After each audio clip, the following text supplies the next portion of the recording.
Bukan dananya bertambah, malah kepotong mulu sama biaya admin.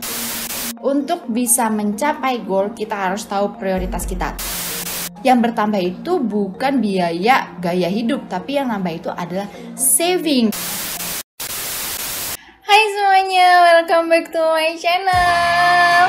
Senang banget bisa ketemu kalian lagi hari ini. Apa kabar kalian semua? Aku harap kabar kita dalam keadaan sehat dan baik selalu. Buat kalian yang baru pertama kali nonton video aku, kenalin nama aku Devi. Aku suka buat video tentang gaya hidup minimalis dan juga tentang budgeting. Jadi video hari ini akan jadi video terakhir aku di tahun 2021.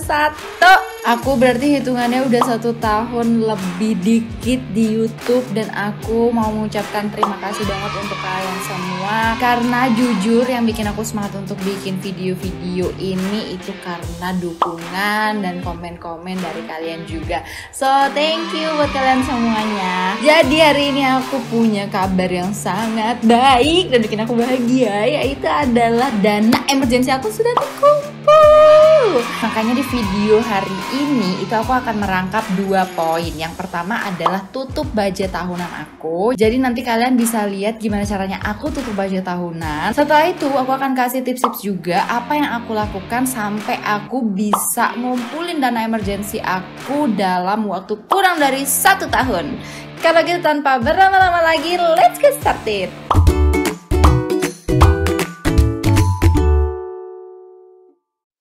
Oke, jadi pertanyaannya mungkin yang pertama adalah kenapa sih harus tutup budget tahunan, bukannya kita udah tutup budget bulanan?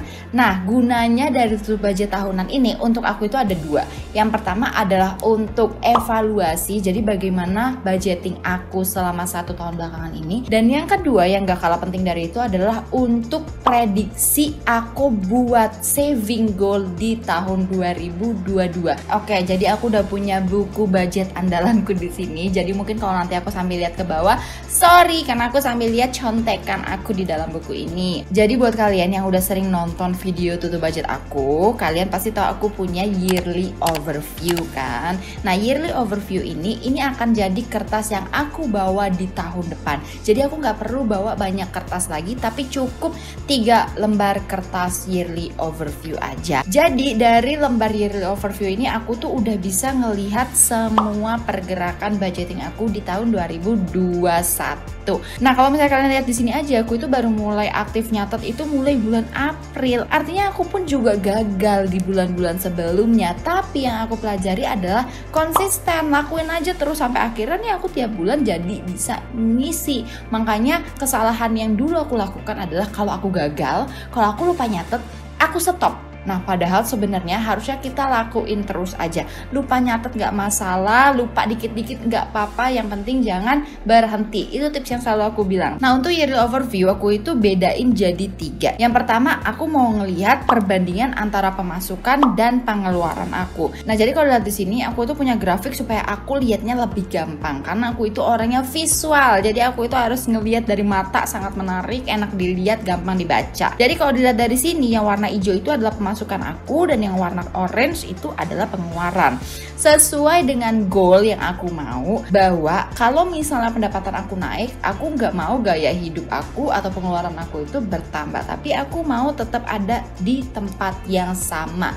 Artinya kalau pemasukan aku nambah, yang bertambah itu bukan biaya gaya hidup, tapi yang nambah itu adalah saving. Dan kalau misalnya lihat dari grafik ini, aku bisa dibilang mencapai goal aku, karena kalau misalnya lihat dari pemasukannya itu kan naik turun, tapi pengeluarannya itu kurang lebih tetap stabil. Terus yearly overview yang kedua, aku ini untuk melihat investment aku. Jadi mungkin buat teman-teman yang baru nonton video aku itu tabungan aku bagi 2. Tabungan yang benar-benar aku simpen, jadi ibaratnya kayak sebisa mungkin nggak ada niat aku untuk pakai tabungan tersebut. Dan yang kedua adalah sinking fund. Nah, sinking fund ini itu adalah tabungan-tabungan yang memang akan aku pakai dan gunakan. Jadi aku nabung itu aku udah tahu berapa jumlahnya yang mau aku capai dan kapan aku akan pakai dana tersebut. Misalnya aja nih, liburan itu termasuk dalam sinking fund karena aku udah tahu mau liburannya kapan, dana yang aku butuhkan kurang lebih berapa, dan nanti pada saat liburan aku itu nggak pusing pakai budget-budget lagi karena aku udah merasa bahwa oke, misalnya dananya untuk liburan 10 juta.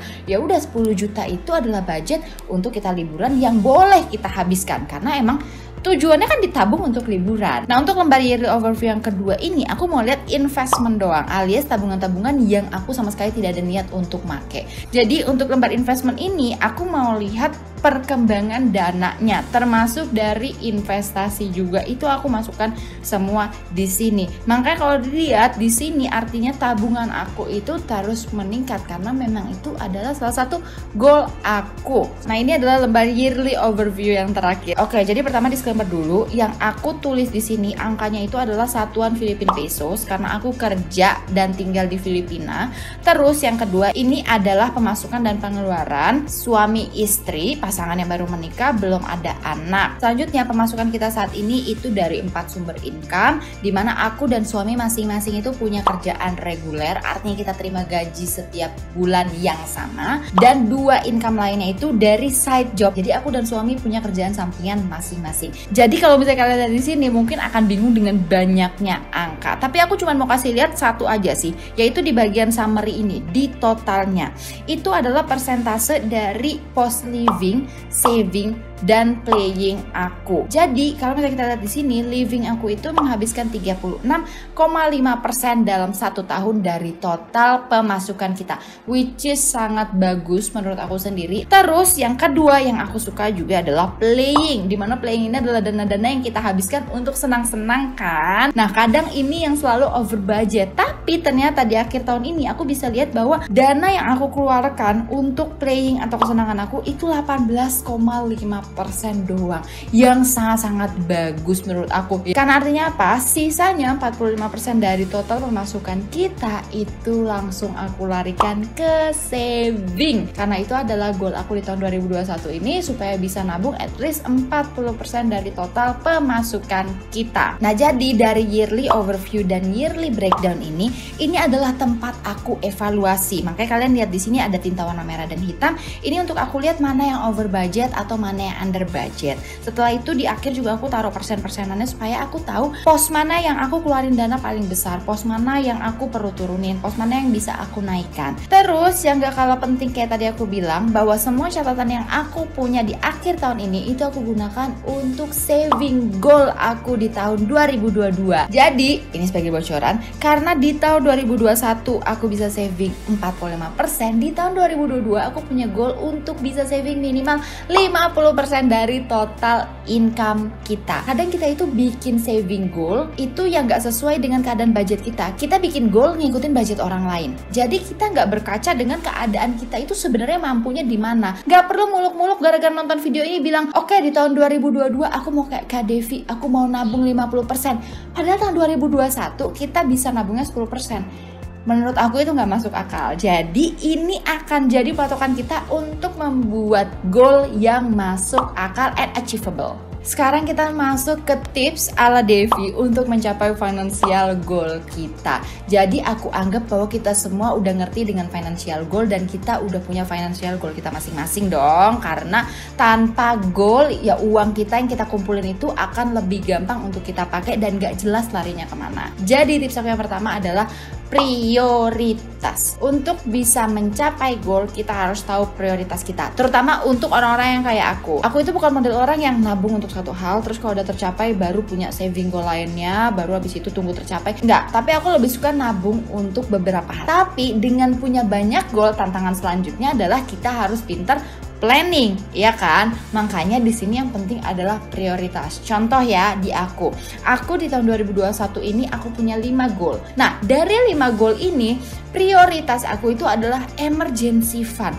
Secara sadar atau tidak sadar, setiap aku punya pemasukan yang lebih, punya dana tambahan, punya uang sisa, aku akan langsung larikan ke emergency saving aku. Jadi itulah salah satu alasan kenapa aku bisa ngumpulin dana emergency aku di akhir tahun ini dalam waktu berarti 9 bulan.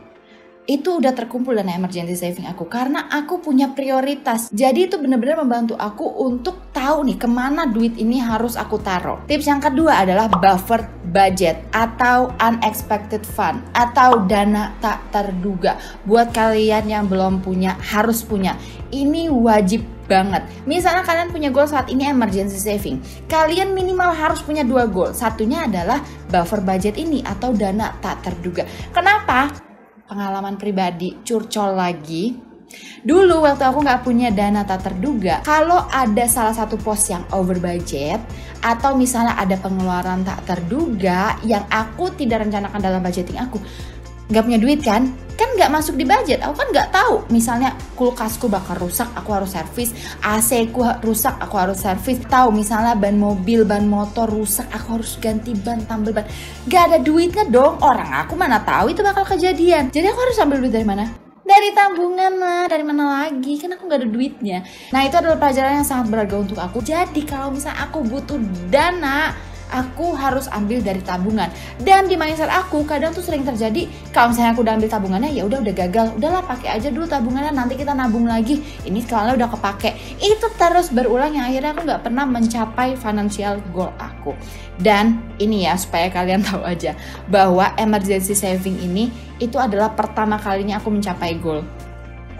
Maka aku tuh mau sharing ke kalian bahwa aku itu juga bukan orang yang udah semua budgetingnya itu bener. Aku itu budgeting gak pernah gagal, semua berjalan sesuai dengan budget. Enggak, ini pertama kalinya aku bisa mencapai financial goal aku. Dan ini tips-tipsnya yang aku kasih ke kalian. Jadi yang ketiga tipsnya adalah buat saving tracker. Jadi kalian itu harus punya saving tracker untuk memantau atau memonitor perkembangan menabung kalian. Karena biasanya nih, apalagi untuk kita-kita yang pemasukannya, income-nya mungkin rendah, jadi ibaratnya kita cuma bisa nabung mungkin 100-200 ribu per bulan. Itu kita kadang ngerasa gini, ya cuman 100 ribu doang kak per bulan, sedangkan dana emergency aku 10 juta, kapan terkumpulnya? Kita merasa bahwa 100 ribu kita itu nggak berpengaruh. Padahal even 50 ribu, 20 ribu itu nambah. Apalagi kalau misalnya kalian orangnya kayak aku, visual. Kalau misalnya kita cuma lihat di rekening, jujur aku sendiri kayak kurang serak dan agak males harus lihat rekening, dikit-dikit harus buka rekening. Itu males. Jadi yang aku pakai adalah saving tracker. Dari situ aku bisa lihat progresnya. Even aku cuma nabung 50 ribu, 100 ribu, tapi nambah. Jadi secara psychological itu bener-bener bisa membuat kita semangat sih. Beda banget sama dulu waktu belum pakai saving tracker. Ya itu mindset aku merasa bahwa 100 ribu per bulan kapan mau tercapai goalnya. Itu bisa dipatahkan dengan saving tracker. Kalau misalnya kalian mau pakai saving tracker aku juga sama, kalian bisa langsung cek aja di devimelisa.com. Aku punya beberapa jenis saving tracker di sana. Nah ini adalah tips aku yang terakhir untuk mencapai financial goal kita dengan cepat. Taruh uang kalian di instrumen investasi yang tepat. Disclaimer, ini cara aku, cara kalian belum tentu sama. Tapi kalau aku, untuk emergency fund aku, sayang kalau misalnya semuanya aku cuman pegang cash. Atau lebih sayang lagi kalau misalnya aku cuma taruh di rekening biasa yang tiap bulan ada biaya adminnya. Bukan dananya bertambah, malah kepotong mulu sama biaya admin. Jadi yang aku lakukan 20-30% aku taruh di tempat yang likuiditasnya itu gampang. Misalnya cash atau ya di rekening dengan biaya admin 0 atau biaya admin sekecil-kecilnya. Supaya apa? Ya namanya juga dana emergency kan. Kalau aku butuh mendadak, seenggaknya aku ada dana yang bisa aku langsung pakai saat aku butuh. Tapi sisanya 50-70% itu kan angka yang cukup besar dari emergency saving. Aku taruh di investasi, jangan dianggurin doang karena sayang. Jadi yang penting itu adalah cari instrumen investasi yang tepat. Caranya gimana? Ya harus belajar karena tiap orang itu beda. Cari instrumen yang sesuai dengan kepribadian kita dan sesuai dengan goal kita. Untuk aku sendiri, aku itu udah mulai investasi sekitar 2 tahun. Aku mulai investasi aku itu di instrumen yang paling aman, yaitu reksadana pasar uang. Nah, aku mau kasih tahu ke kalian nih, mungkin buat kalian yang masih bingung atau baru mau belajar investasi, pakai bibit. Ini benar-benar ya pendapat aku pribadi, dan aku memang udah pakai bibit itu 2 tahun dan bibit ini benar-benar membantu aku banget. in every way, di segala macam cara. Proses daftarnya gampang, investasinya gampang, belajarnya gampang, aplikasinya gampang dipakai. Intinya aku nggak pernah merasa kesulitan memakai aplikasi Bibit ini. Makanya buat teman-teman, aku saranin mulai sekarang. Karena apa? Untuk investasi itu butuh proses, butuh belajar, dan kita harus ngerasain sendiri. Jadi kalian bisa coba kayak aku nih, mulai dari reksadana pasar uang. Terus di dalam aplikasi Bibit itu juga banyak banget fitur-fitur yang bisa membantu kalian.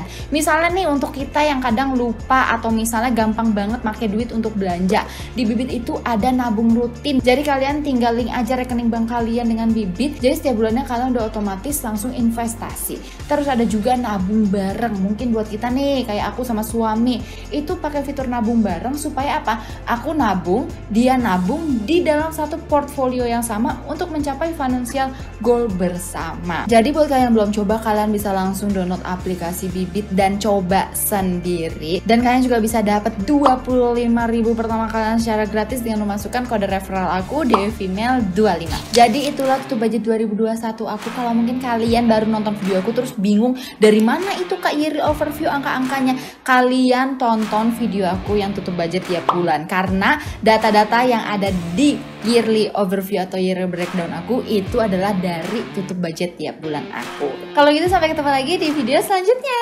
Bye-bye. Terima kasih banget udah nonton video aku hari ini. Aku harap video ini bisa membantu kalian dan menginspirasi kalian. Kalau kalian suka sama video ini, jangan lupa kasih like kalian, dan boleh banget kalau misalnya kalian mau share video ini ke keluarga dan teman-teman kalian. Dan buat teman-teman semua yang mungkin belum subscribe dan kalian suka sama video-video dari aku, kalian bisa langsung klik tombol subscribe-nya dan jangan lupa klik tombol notifikasinya supaya nggak ketinggalan kalau aku upload video yang baru.